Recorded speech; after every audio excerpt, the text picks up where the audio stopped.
With 5,000 years of history, Chinese culture is one of the oldest still standing civilizations in the world, or at least that's what we thought. A 2,000-year-old town built on a waterfall sounds like a legend, and on social media it looks like one. But from our little experience traveling in China, it feels more like the perfect photo backdrop, and it lacks of depth. That's not what we're looking for while traveling. So we want to see this one in reality. Is this a piece of Chinese history or just a beautiful tourist trap? Let's have a quick look. To find the answer, we have to go to the middle of Hunan. We're currently traveling to China for 30 days with my parents. And if you have ever planned a family trip, you know the struggles of finding a place that everyone actually wants to see. Sí, Wadi, nosotros queremos ir al pueblo de las cataratas con el papi, ¿eh? So we took an overnight train from Shanghai to this corner of Hunan. And that was an adventure of its own. But if you want to see more about that, you have to click this video. We have to wait for the checking time, but in meanwhile we got some free mandarins and they always put it in plastic bags. To find out how Furong actually is, we're going to focus on 3 categories. The first is going to be the vibe check, just seeing if there is actually people living there. The second is going to be the old soul. It's actually a building or something that tells a story. And the third and last is going to be the culture learning. We know that Tuja people living in this area, but the question is, can we actually interact with them? Can you see how they're living and learn something from them, as a tourist? Furong was actually called Vancouver, but then they recorded a movie there that became super popular. It was called Hibiscus Town, and then renamed the entire town in 2007 due to this movie. So Furong actually means hibiscus. We are staying one night in Furong, and where we thought it was very central and close to the old town, it actually ended up being 20 minutes walk. So we put you a map with the area that you should look for and 3 good options down in the description. So the first thing that caught our attention, and is very different of what we thought, is the disposition of the place. The Furong that you see on social media, it's a little tiny part of the actually place. Look at the map. Here is the waterfall. And here is the entrance to the town. You actually have to pay 10 euros to visit this specific area here. That ticket lasts for 3 consecutive days. Some identity check and you're in. Inside the gates, the place is perfectly taken care of. All of those are just mountains they put lights on, and those as well. It's insane beautiful. It's full of lights, stores, and endless food options. There are a lot of stairs, souvenirs, and artists here.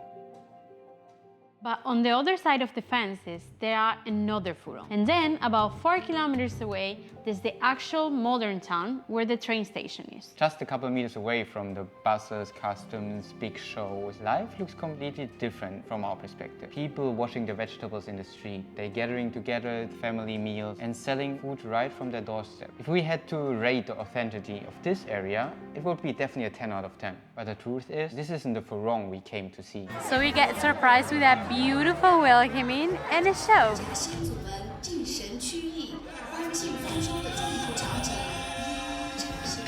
We didn't understand much at first, but the show actually has parts where they explain the meaning behind the dances in English. Sound, music, and dance of the Tuja ethnic group in Shaanxi. It's a provincial intangible cultural heritage. By Zhu in Maoguxi, dances are filled with ancient rituals and symbols for Duzhia life. Between the traditional dances and the local clothing, we are finally understanding the region beyond just the aesthetics. But to be fair, majority of people wearing those costumes are the people that is about to take a photo in front of a fake moon right next to the waterfall. But that, it's altogether a topic for another category. So it seems like everyone in China is going to the same places. The viewpoint over there was full of people, and the streets are quite crowded. Then we just says like, let's go here. We went to the crepe and we are drinking wine. No, I'm betrunken. Yeah, there is absolutely no one. And we have the best view of the entire little town. It's insane. It's actually a hotel, but we can just afford to be right now. So make sure you subscribe. To be honest, I want the wine. After some translations here and there, I end up standing in front of the fridge and had to choose between beer or some water. It's actually good. German approved. German approved. It might be a theme park, but it's a beautiful one. The combination of the brown buildings, the warm yellow lights and the massive waterfall is just incredible. You even get a chance to walk right behind the falls. You actually get a little bit wet. It's so cute. Wow, look at the waterfall here. Insane. So beautiful.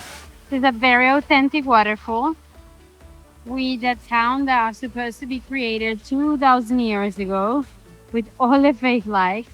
Then we have a perfect shape of rocks leading the wall. And it's beautiful, but you can see the lot of reformations and light and the amount of effort that I reckon the government put into making this place completely worth to visit as a tourist. While beautiful, we still miss this depth we talked at the beginning.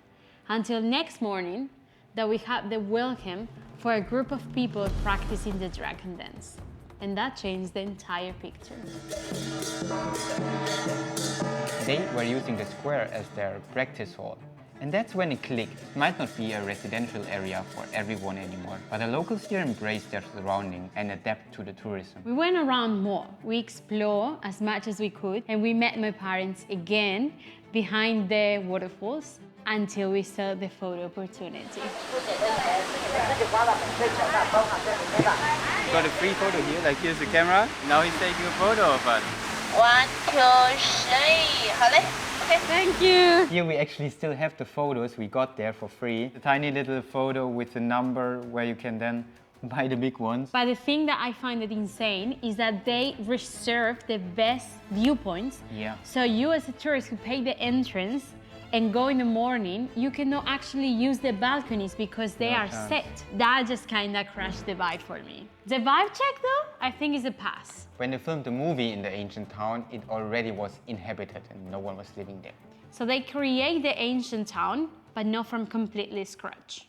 The old Seoul doll, it didn't feel very historical. It was more, you're walking through a cute city. Exactly, there is no museums, no old churches, no anything that actually tells a story from the past. Compared to other places, there is not much history here. The thing is, we investigate the entire idea behind the ancient towns in China, but that's a completely other topic for another video. Even though we love to learn about the culture and history, and we couldn't find it in Furong, it was still worth to visit for us. It's just a very beautiful experience in total. And even though if social media shows a little part of it, I think the whole picture is still worth to visit. So yeah, we see you in the next video. That's the end for today. And if you like this sort of breakdown, please make sure to follow.